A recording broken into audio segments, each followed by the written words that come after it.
Bagi Bapak Ibu yang berminat untuk mendapatkan e-book yang berisi soal-soal UP Retaker, PPG, PGSD yang kami sesuaikan dengan kisi-kisi tahun 2022, silahkan Bapak Ibu bisa menghubungi nomor WhatsApp yang ada di layar dengan harga yang sudah kami terakan juga di layar. Soal yang kami buat di sini ada sebanyak 388 soal dan kami kasih bonus 2 yaitu jadinya 390 soal. Assalamualaikum warahmatullahi wabarakatuh, Bapak Ibu yang kami hormati. Pada kesempatan kali ini kita akan membahas soal UP Retaker PPG PGSD periode 2 yang kami sesuaikan dengan kisi-kisi tahun 2022. Nah, pada kesempatan kali ini kita akan membahas mengenai soal pedagogi atau pedagogik yang akan muncul di soal UP-nya nanti. Baik, bagi Bapak Ibu yang belum mendapatkan kisi-kisinya silahkan bisa di-download di link deskripsi. Kemudian sekarang kita akan membahas di indikator soal 13 tentang memberikan penghargaan dan hukuman kepada peserta didik sesuai tata tertib sekolah dalam mendidik, mengajar, membimbing, mengarahkan, melatih, dan menilai serta mengevaluasi peserta didik. Nah, jadi Bapak Ibu nanti akan diberikan soal mengenai bagaimana cara memberikan penghargaan atau bagaimana cara memberikan hukuman. Baik, sebelum kita ke soal, mari kita bahas dulu beberapa hal yang mengenai penghargaan ataupun reward, hukuman, dan ataupun punishment. Penghargaan merupakan alat pendidikan yang menyenangkan. Reward juga dapat menjadi pendorong atau motivasi bagi siswa untuk belajar lebih baik lagi. Contoh konkret reward yaitu seperti pujian yang mendidik, memberi hadiah, mendoakan, menepuk pundak. Seorang guru hendaknya merespon apa yang dilakukan siswa dengan memberi pujian yang mendidik, memberi hadiah, mendoakan, menepuk pundak apabila siswa telah melakukan sesuatu yang baik atau telah berhasil mencapai sebuah tahap perkembangan tertentu atau tercapainya sebuah target. Kemudian kita akan bahas mengenai hukuman atau punishment. Adalah usaha edukatif untuk memperbaiki dan mengarahkan siswa ke arah yang benar, bukan praktik hukuman dan siksaan yang memasung kreativitas, melainkan hukuman yang dilakukan harus bersifat pedagogis, yaitu untuk memperbaiki dan mendidik ke arah yang lebih baik. Berdasarkan pengertian di atas, punishment yang diberikan bukan untuk balas dendam kepada siswa, melainkan untuk memperbaiki laku siswa yang kurang baik ke arah yang lebih baik dan dapat memberikan motivasi belajar siswa. Contoh konkret dari punishment yaitu seperti menasehati, memberi arahan, melarang melakukan sesuatu, menegur, membentak, memukul, tidak keras, bahkan meminta wali murid memberikan sanksi. Baik, sekarang kita akan bahas soal-soal yang terkait dengan punishment dan reward. Soal yang pertama, pujian yang diberikan kepada siswa merupakan salah satu bentuk penghargaan yang apabila diberikan secara tepat akan berpengaruh positif yang dimaksud adalah titik-titik. Baik, apakah A. membantu siswa melakukan introspeksi diri, B. menjadi siswa untuk tidak merendah diri, C. membantu siswa mengabaikan kekurangannya, D. menyemangati siswa untuk berusaha lebih giat, E. membantu siswa mengenali kemampuan dirinya. Jadi jawaban yang tepat adalah yang D, yaitu menyemangati siswa untuk berusaha lebih giat. Kenapa jawaban D itu jawaban yang benar? Baik, kita bahas ya. Nah, karena di soal ini, pujian yang diberikan kepada siswa merupakan salah satu bentuk penghargaan. Nah, di sini yang ditanyakan mengenai pujian. Nah, pujian itu harus mampu menyemangati siswa untuk berusaha lebih giat lagi. Itulah fungsi pujian, ya. Jadi dampak positif dari memberikan pujian kepada siswa adalah memberikan semangat kepada siswa untuk berusaha lebih giat lagi terhadap apa yang pernah ia lakukan. Misalkan sekarang siswa mampu menyelesaikan soal matematika, maka kita memberikan ia pujian.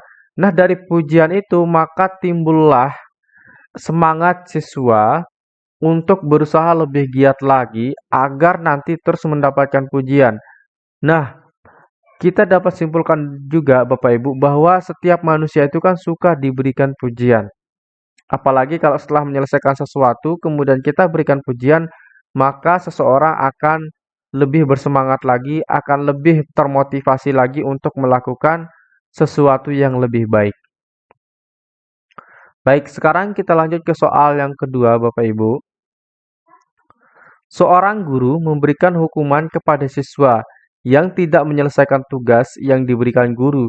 Guru memberikan teguran kepada siswa yang tidak menyelesaikan tugasnya. Maka, dalam pemberian hukuman tersebut yang harus diperhatikan adalah apakah A. Menakuti siswa, B. Membuat siswa takut pada guru, C. Memberi arahan, D. Menghukum karena benci. Baik, jawaban yang tepat di sini adalah yang C, yaitu memberi arahan.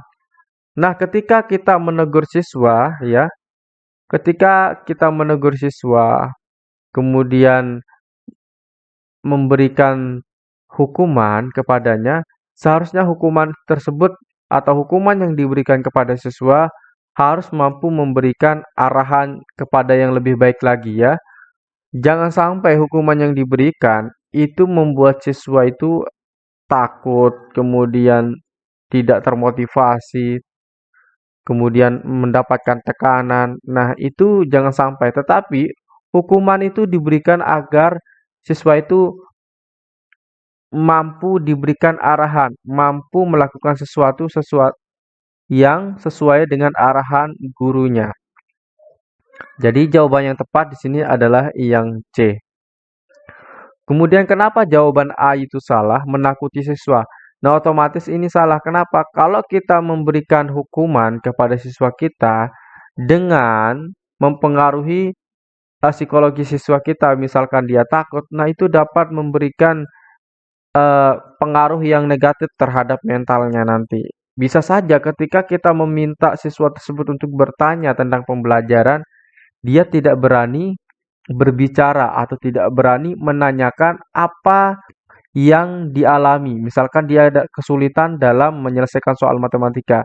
Nah, dia tidak berani untuk mengungkapkan kesulitannya. Dia tidak berani untuk menyampaikan kesulitannya kepada gurunya. Oleh sebab itu, ketika memberikan hukuman, lebih baik hukuman itu bisa memberikan arahan kepada yang lebih baik lagi terhadap siswa tersebut. Jadi jawaban A itu salah ya.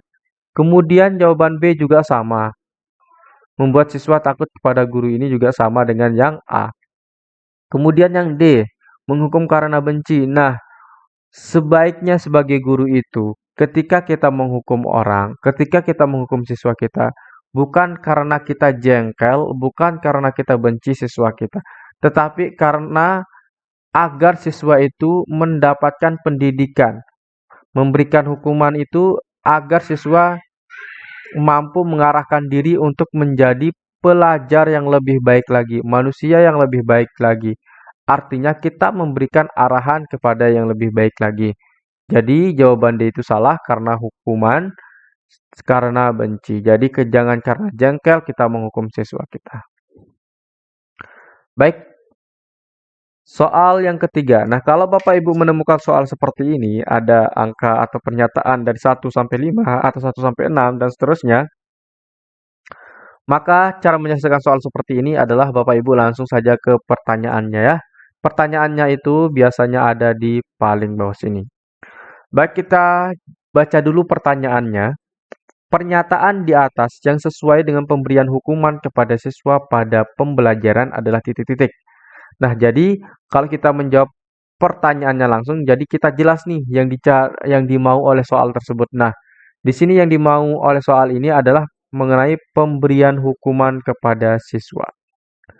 Apakah A 123, B 234, C 134, D 345? Baik, kita langsung saja ke jawabannya. Jawaban yang tepat adalah jawaban C. Nah, karena kita memilih jawaban C itu benar, jadi otomatis jawaban A, B, dan D itu salah. Kenapa jawaban A, B, dan D itu salah? Baik, kita analisis ya. Yang tidak termasuk ke dalam 134 atau jawaban C adalah 2, kemudian 5. Nah, kenapa 2 dan 5 ini salah 2? Di sini salahnya di 2, di sini salahnya di 5.